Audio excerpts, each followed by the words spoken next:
I just did a little bit of dance here, so it's getting a little bit warm, and definitely that was a survive stage for us. Yeah, definitely. Yeah, so here we are back with Glenda and telling all about tips about how to overcome with depression.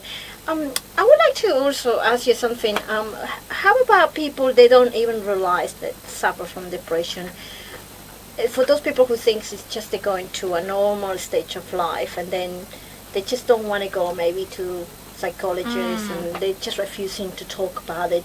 They're very private with themselves. They just because they don't want to look weak with a family or anything like that. So how we could encourage to those people to talk about it and so they can get help? Yes, that is a very good question as well, because that is a very big problem between psychotherapists, when people refuse to go to the psychologist to talk with a professional person in regard to the depression, because especially counseling as psychologists and psychiatrists can talk about that. And usually the psychiatrists overall, they are a stigma. People say, I am not crazy, I am not going to visit a psychologist or a psychiatrist. But the way to encourage this problem is usually the support from the family. The family is very, very important in this issue because the family can reflect something to this person, because the family know this person from the beginning and they can note the difference. They can pointing out every change in that people, and they can help the persons to encourage these problems to realize that something has been changing. Sometimes they can identify an event from the starting the depression, sometimes not, but usually the family and friends can help people, and the way to help these people in depression who don't realize what is happening is push them to look for help in the best way. The best way is, for example, I think it's good if you visit a professional to talk about something in your life. I can go with you. If you need any support, I can help you with that. We can go together and you can start to talk with me, or we can call to the helplines. In Australia we have many helplines to talk about this, and that could be the first contact with this person, with the help services in this way.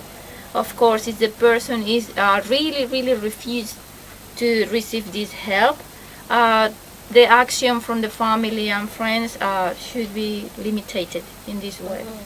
Well, also the family has to know there are other type of therapies around which it doesn't name very much with as a psychiatrist, psychologist, or counselor, perhaps a life coach, a mentor, or some other practitioners who just provide help to those people who with depression, but just don't go straight to those medical title professionals where That's people right. might get scared of it, Yes. They think, I don't want, I'm not that crazy as you said, So in that way, usually the family can look for help as well. Usually the family needs information to know about what is that, because usually our family, friends, they know that something changed, that something is wrong with the person, but they don't have a lot of information about that. For example, the depression, obesity, or whatever. And the first contact is usually call to the help lines, go to the community services when you can find a GP, for example. The GP is a very good way to find an information about what could be happen with this person.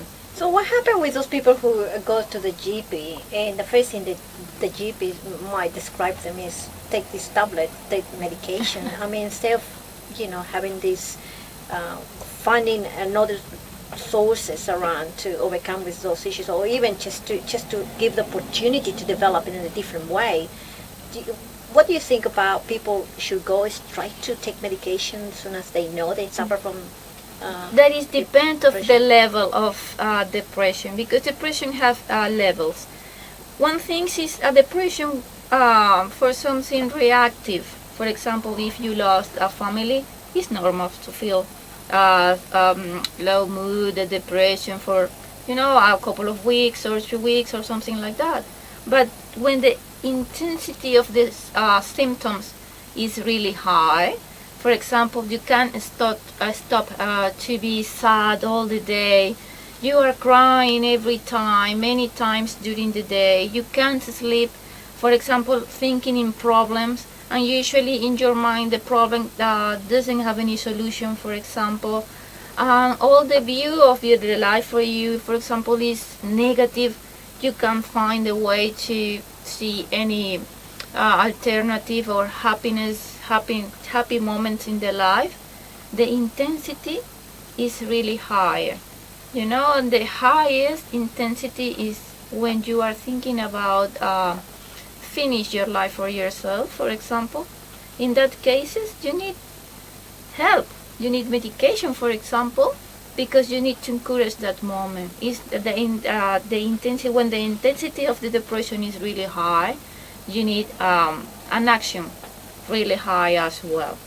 So I have a question here that always I think, and I always like to ask everyone if I can.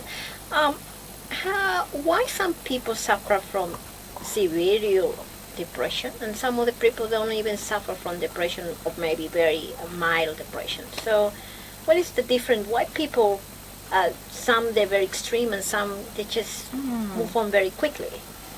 According to my experience working with mood disorders, the causes change and sometimes you don't know.